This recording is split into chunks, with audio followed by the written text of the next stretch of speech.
Tayin yun kasi very urgent po yung update to sa application ninyo.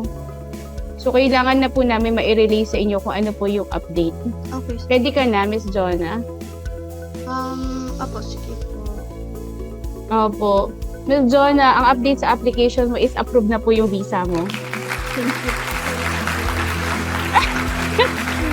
Kahapon lang po ba? Approved na, ma'am. Nung first day pa po.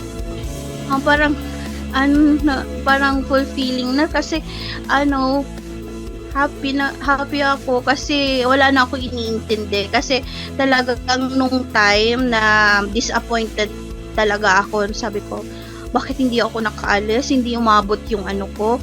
Sabi ko, parang may mali ba yung process namin? Kasi talagang platted talaga yung process namin. Hands-on kami ng family ko, pati yung asawa ko.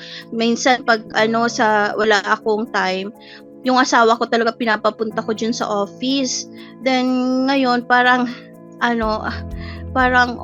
yan lang talaga ang gusto ko, ma-approve lang para wala na akong iniintindi kasi alam kong na-delay na, okay naman yun, normal siguro yun kasi hindi naman natin madidikta yung time.